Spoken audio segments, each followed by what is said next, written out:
On parle beaucoup d'innovation, surtout en cette période d'incertitude économique, politique et climatique. Toutefois, innover est souvent difficile et une entreprise quelquefois hasardeuse. Alors, en collaboration avec des entreprises et des associations, les chercheurs de la chaire étudient les nouvelles formes d'organisation de l'innovation, notamment les communautés d'innovation, qu'elles soient internes ou externes. Leur objectif est de créer des connaissances et des méthodes pour aider les entreprises à développer les capacités d'innovation et les capacités créatives et les communautés d'innovation. La chaire existe depuis 2020. Elle organise des journées dédiées aux communautés d'innovation et des conférences de vulgarisation en ligne. Elle a contribué à la publication du guide pratique des communautés et à des articles scientifiques. Et elle aide en outre les entreprises et les associations à trouver des solutions à des problèmes complexes d'innovation. Une communauté, c'est un groupe de personnes qui se rassemblent autour d'un intérêt commun ou d'une passion pour faire sens de leurs pratiques, partager leurs connaissances, développer leurs compétences.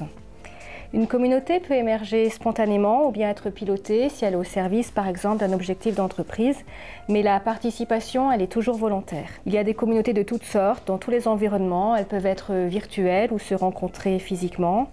Il y a des communautés métiers ou transverses. Elles peuvent être au sein des entreprises ou inter-entreprises. Elles peuvent aussi réunir les utilisateurs d'un produit ou d'une technologie. La chaire est née de l'intérêt commun de plusieurs chercheurs de Grenoble IAE qui travaillaient justement sur l'innovation et les communautés.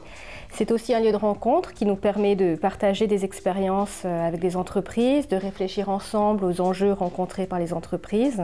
Et puis elle permet de rendre visibles nos travaux de recherche. C'est un tremplin qui permet de tisser des liens et pour une équipe qui travaille sur les communautés, ça semblait un beau lieu pour faire communauté autour de l'innovation. Toutes les actions de la chaire sont quand même liées au transfert de connaissances et aux échanges de connaissances qu'on peut faire entre le monde académique et le monde des praticiens, le monde des entreprises.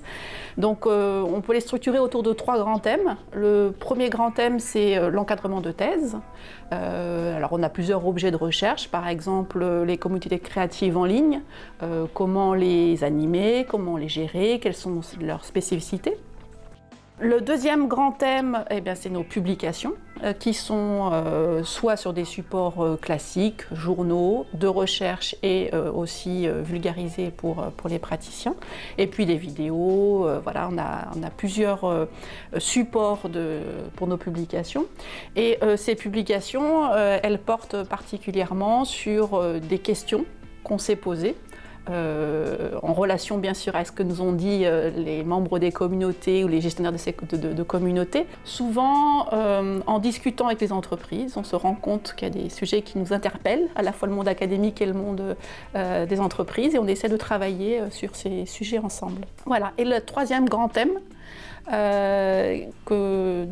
d'actions qu'on mène, c'est des actions de rencontres, d'événements. Notamment le 24 juin, on va organiser une rencontre praticiens-chercheurs justement pour échanger sur un peu l'état de l'art des communautés actuellement. Donc on va échanger sur la diversité des communautés qui existent maintenant et aussi des problèmes qui émergent dans la gestion de ces communautés. Bon, vous l'avez compris, si vous vous intéressez à l'innovation en communauté, la chaire est faite pour vous. Et pour rester informé, suivez-nous sur notre page LinkedIn.